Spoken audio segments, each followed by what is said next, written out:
Welcome to my latest 2023 NFL preview video. Today I am breaking down the Detroit Lions, and here's how my breakdowns work. I give you 3 things I like about the Lions, followed by 3 things I don't like. Then I go over to yearly win total odds, break down the Lions schedule, and at the end I review if I'm putting action down on the Detroit Lions. Let's kick this off with 3 things I like about the Detroit Lions. First thing I like about the Lions is their offensive line. Almost everyone in the NFL considers the Detroit Lions line is one of the top units in the NFL. Penei Sewell is already considered an elite offensive tackle. He went to a Pro Bowl last season and he is only 22. It's hard to believe that someone this young is so good, and the best is still ahead for this monster.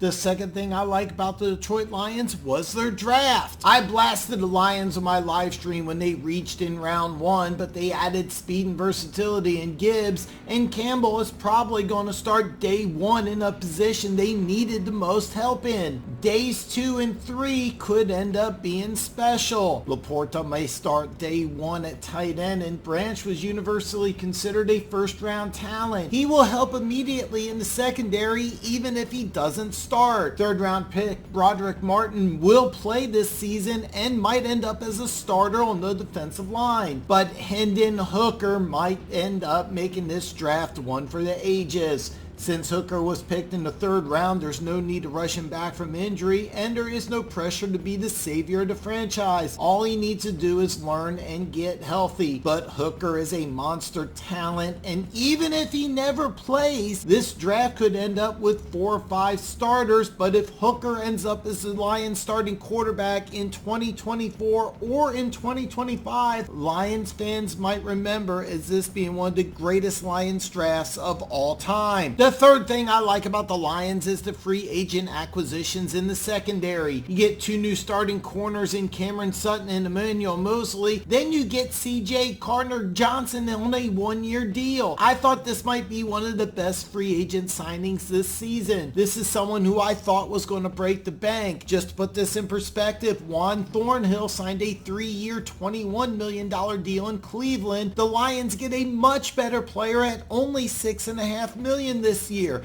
In case you can't figure out the math, Thornhill will make more than C.J. Gardner-Johnson will this year and isn't even close to the same caliber of player. This was a steal, and considering how bad the secondary was last year in Detroit, this fills a major need. To recap the 3 things I like about the Lions, I like the offensive line, I was a big fan of the draft, and I love the free agent acquisitions in the secondary. Now, before I reveal the 3 things I don't like about the Detroit Lions, make sure you smash that like button, and if you're new here, hit that subscribe button. It helps me out tremendously. Now, 3 things I don't like about the Detroit Lions. The first thing I don't like about the Detroit Lions is they are keeping Aaron Glenn as the defensive coordinator. Since he has been the defensive coordinator, this has been one of the worst defenses in football. Granted, they did improve from 27.5 to 25.1 points per game, but 25.1 is still 28th in the NFL in points allowed. No team gave up more yards and first downs than the Detroit Lions did last year. This offseason, Vic Fangio signed as a new defensive coordinator in Miami. This should have been the Lions defensive coordinator. They run a similar scheme, and in Fangio, you have someone with a proven track record of building defenses, and he has head coaching experience, something severely lacking on this coaching staff. I want to say that the Lions did add to this defense both free agency and the draft, but I would have hired Fangio instead of keeping someone that hasn't worked so far. The second thing I don't like about the Lions is their slow starts. Since Dan Campbell's been the Lions head coach, the Lions are combined 1-14 in September and October. In these first 2 months, the Lions will play twice on Thursday Night Football and once on Monday night. That's 3 primetime games the first 8 weeks of the season. After Monday Night Football week 8, the Lions will get a bye, and I fully expect the Lions to play better football after the bye, but the Lions cannot go into the bye at 1-7 or 2-6 if they realistically expect to make the playoffs. This is directly related to the third thing I don't like about the Lions, and that is the crazy hype surrounding this team. Every major sports book has the Detroit Lions as the heavy favorite to win the division. This is something that hasn't happened since 1993, and with bigger hype comes higher expectations. The Lions did win 9 games last year, but only 3 of those wins came against opponents with a winning record. A 9-8 finish and not making the playoffs in 2023 is simply not going to be acceptable. How will fans and organization handle a possible 2-6 or even 3-5 start going into the bye? Could the Lions be forced to make a trade before the trade deadline, which is right after week 8? Or could a certain defensive coordinator be blamed and fired during the bye week? Normally I would say no, but these are not normal circumstances for the Lions, and how are they going to react to unprecedented expectations? To recap the 3 things I don't like about the Lions: I'm not sold on Aaron Glenn as a defensive coordinator. I don't like the slow starts to the season, and how will they handle the unprecedented hype? Now let's go over to yearly win total odds and look at the Detroit Lions schedule. The yearly win total odds for the most part is 9.5. Now heavy action has been placed on the over, so depending on when and where you bet, you could see 10 in some sports books, but as I am making this video, it's 9.5. If you don't understand sports betting, check out the video listed here on how to bet on yearly win totals. As we look at the Lions schedule, you can see I have 2 key games highlighted.